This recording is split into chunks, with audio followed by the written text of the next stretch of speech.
Sometimes I wonder, what can we do to relieve the tension of the parents who have school going children, who are appearing for certain exams, and generally we see the tension in the parents.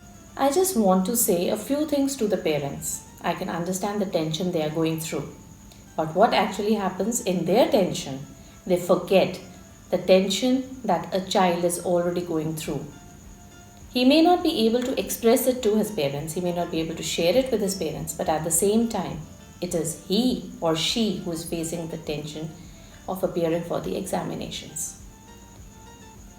So what I can say is, it is just a request to all the parents that instead of pushing them against the wall by telling them every time that please study, don't waste your time, you can do this later, first study, I think we need to understand them, give them the space. What we can do is, we can help them to chalk out their timetable.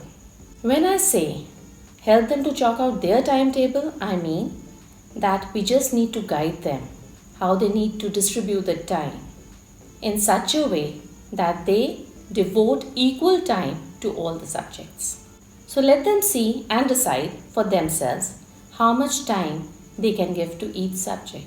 Let them decide which subject needs more time as compared to the other, which subject they are more comfortable with as compared to the other. So they need to distribute their time like that.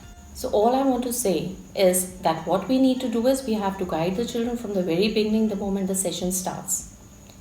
And it is not that they need to put in more effort just near the exam. If it is a regular study, if it is the input of regular and a planned study, they will not face the tension in the end. There will be no panic.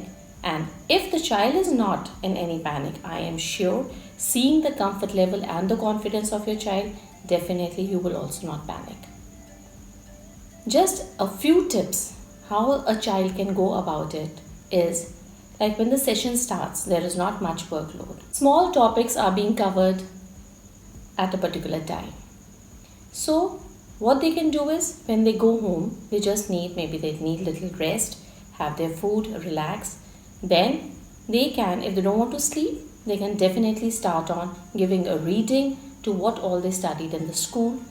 Just devoting 10 minutes of their time to give it a reading. I'm not saying learn what has been taught in the school, just give it a reading. And if you have been attentive in the class, that one reading will clear all your concepts, what you have studied in the class. It will be a kind of a revision. Now what happens is, when a child reads, when he comes home, he comes to know what all he has understood, what are his doubts. So before the teacher starts the next day, the child can always ask the teacher and clarify the doubts so that everything is absolutely clear before the teacher proceeds with the topic. That is one. Number two, in case he's studying and he's studying topic, science is there, or maybe, maths is there, what he can do is he can note down the important formula for math on a piece of paper, and he can just put it with the thumbnails in front of some kind of a, place where he's studying every day, or in front of his table he can put a small thermocol, and he can just paste those sheets with the thumbnail on that, so that whenever he gets free time, he can just give it a reading. And trust me, when he reads it every day, just passing on and off, he just gives it a glance and he reads it, I'm sure at the end of few days, he would learn all the formulae by heart. Same way, it goes for science definitions. They can note down all the definitions that are coming day by day. And when the chapter gets completed, he can just put it again with a thumbnail on that thermocol and just give it a reading. Every day, maybe once or twice in a day, he has to, include it in his timetable that, okay, 5 minutes for reading these definitions of the chapter or 5 minutes for the formulae. So this is how he will go about it. 5 minutes for the important dates that are coming in history. And also when, for example, science they're studying and they're giving it a reading, what has been taught in school, they can just take a rough paper, and on that they can just draw a diagram, a rough diagram of whatever they are studying, or maybe in form of a flow diagram or a branch diagram, so that the points, when you write them once, or a diagram if you draw it once, you understand the diagram better. Whatever you're doing by writing, it leaves an impact on your memory, and you generally remember it for a longer duration. So these are certain tips in which, without, trying to learn it in one go, he can just learn it slowly every day and on a regular basis. For example, every day you are saying prayer in school, you're not learning it by heart.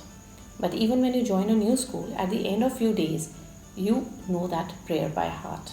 So it was just by reciting the prayer every day. It was not that you learned it by heart the very first day.